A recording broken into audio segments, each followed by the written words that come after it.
In the red at the top right on our one-on-one map, he named himself after the Emperor himself, but he's slowly catching up. Boxer. I say this guy could be the next Slayer's boxer. He could end up getting bigger than him the way he's been playing. Yeah, he's got his own play style. In the blue, formerly known as Into the Rainbow, best harasser in the world. ST HopeTorture. All right, so again, it's a very small map, a two-player map. So, Boxer, what are you going to do? Are you going to Macarax it up for us? That's kind of what I want to see. Now, Boxer and HopeTorture both have the option, because of the small map, to do an unorthodox rush strategy here, rather than play standard. Terran vs. Terran in StarCraft I seems to be more prone for that. We do see similar builds in this matchup in StarCraft II. Usually if you see a second barracks right away, you should just expect a Marine SCV rush. I don't believe it's quite as strong because in StarCraft I, the SCVs had more hit points, and the attack priority was different. Oh, definitely. The SCVs were a great unit to actually stop these type of rushes with. You could surround stuff quite easily, and they had a ton of hit points. So, the SCV was a Marine, and the SCV actually won in StarCraft I. That's with no micro, of course. Of course. SCV on the way. Yeah, this is smart by HopeTorture, deciding to scout a little bit earlier this game so he doesn't get caught off guard with a single Marine at the ramp. I do like that. He is adapting to his opponent, Foxer. Maybe the beginning of a comeback. Yeah, you never know. HopeTorture does tend to get behind early on in these series and then come back. Except versus the Fruit Dealer. Foxer right now, not getting gases again. Uh-oh. I don't know if this is the right map to do this on. He loves this build, though, I gotta tell you. No, I like it. It's his own style. He thinks right now, HopeTorture is thinking, uh-oh, Proxy Rax, throws up a bunker immediately. So that's gonna slow down his teching just a little bit. And, you know, that works in Foxer's favor. Go ahead, play defensively while I expand. LOL, that's what I want. And he throws down that command center, so. So right now, HopeTorture a little bit uneasy. Also temporarily supply blocked. Yeah. Actually, pretty because heavily. of that bunker. That's true. He could have made the depot earlier, but he had to wait because he had to get that factory up. Going to have slightly less SCVs because of that, slightly less Marines because of that, and it just starts piling up. And we do have, it looks like, the second and third barracks going up before any gases. If this is going to be a gasless game again, I am going to be really, really surprised.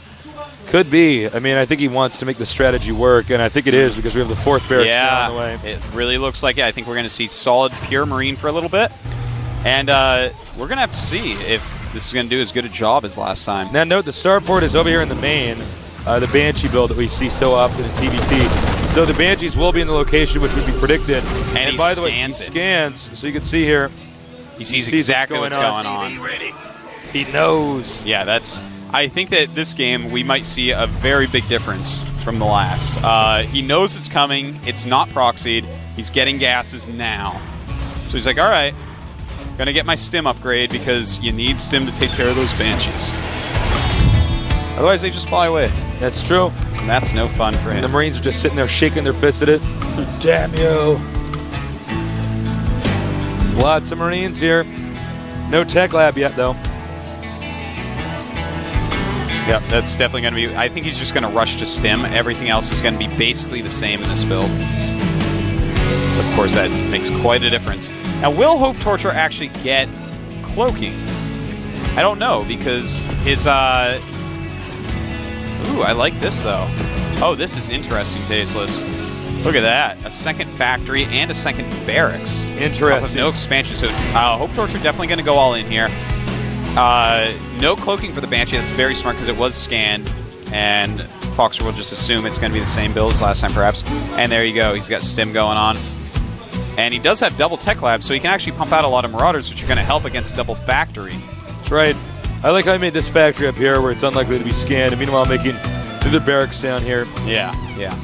Make him think one thing while you do another. Yeah, very it's always useful. good to spread out your buildings and You're against the Terran. You don't want to have one scan spot everything. Uh-oh. Yeah, this is crazy. The Banshee might be caught a little bit off guard here. Talk about sick timing. Unbelievable. He actually just timed out the path the Banshee would come out at. Yep. Because Banshees always go north like this. I really like that pattern because they want to hit the expansion first. Wow. You know, he used that watchtower. He had his Marines spread out a little bit so that you can catch it no matter where it went exactly. Yeah, there's another group down here. That's right. He's, I love that, man. He's controlling those watchtowers, really using them very well. And will he catch the Banshee this time? Could be. Oh, my God. Could be. Oh, and, well, he was just walking back home, so it was kind of a lucky catch there. And that Banshee keeps on taking so much damage. No kills yet on it. Combat shields being researched right now, very interesting. So he wants a lot of hit points on those Marines. Getting low, getting low. And that Banshee not going to do anything, oh man. My God. Goes down. Oh, my God. Foxer likes Marines. Getting a little bit of a man crush on Foxer here. Dude, seriously. Look at this guy. He's got his own way of playing. Damn. Okay, now here comes the time and attack. Foxer sees it. He knows. Yeah, he's going to need his stim. He's going to need his combat shields. He's going to have a big concave here. Yeah, combat shields, by the way, are done. It's going to make a big difference. And Marauder's being pumped out. This is actually beautiful. Bringing in SCVs as well. But he scans it. He sees it. No, he doesn't. It's actually him scanning. Yeah. And he's just going to attack up into this. And he stims, wants to down these numbers before it gets to his base. Beautiful moves by Foxer. And it looks like he is going to crush through HopeTorture's army. Oh, wow. Whoa. I have chills all over my body, Tasteless. Foxer reinventing how to play Terran versus Terran. Some amazingly aggressive strategies. And that is it. GG. 3-1. He's only got to win one more game. Foxer looking so confident. If this guy doesn't win GSL Season 2, I'm going to eat my hat. You're going to eat your hat. No, I'm not actually. Someone called the doctor because this guy is sick. Wow. Whoa. I have not seen HopeTorture get pushed around like this ever. I mean, even against the Fruit Dealer, it was a completely different setup. This time it's like, Foxer makes the rules. You play by Foxer's game. You cannot play a standard TvT against this, and I guarantee you, HopeTorture has little, if any, experience against this style of play. None. Yeah. None. I guarantee you he's like never a wild. experienced this. I mean, we've never even casted anything like this. Yeah. We're learning it like you guys are at home, just as HopeTorture is learning this right now. Yeah, I mean, the one barracks expansion with no gas, that's common enough. I'm sure he's practiced against that. But then to just like power up to that many barracks and get your gas so late and just kind of use a trillion billion Marines, that's something I don't think he's quite run into. Probably, you know, he's more used to the, okay, get 3 barracks, go Marauder Marine, tech up after killing the first push. Right. He's probably quite used to playing against that, but this is something completely new. And Foxer, you know, he really adjusted that time. When he saw that it was going to be Banshees again, he's like, all right, if I had stim that game, I would have probably won, to be fair. And so he got stim immediately, and it all worked out, man. He brought his SCVs to buffer some shots as he stimmed up that hill. Yeah. Beautiful play by Foxer. Really impressive. This guy is so interesting to watch. Now, I believe we might be going to a commercial break. I don't think so. Oh, we're not? I don't think so. Well, we'll see.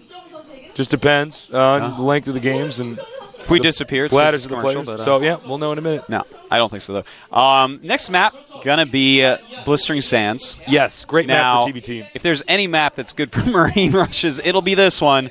You know, you do have that back door. It's going to be hard to defend both that and the ramp. Right. So if he doesn't play some sort of Marine Marauder or just Marine play, he could do it with an expansion, sure. But if he does not do that, if he actually techs up and goes Banshees or something, that will be crazy. Like, yeah, that would. Then I'll be like, insane. Foxer, really? Are you just rolling dice? What are you doing? Because this seems like the perfect map for Foxer. Yeah, I agree. Well, pretty soon we're going to get this game started on Blistering Sands. Foxer against HopeTorture. And the countdown has begun, so get ready. Can HopeTorture come back or will Foxer close us out? We're going to find out in a minute. Maybe half a minute. We'll see. Let's get going. And we're off on this match on Blistering Sands.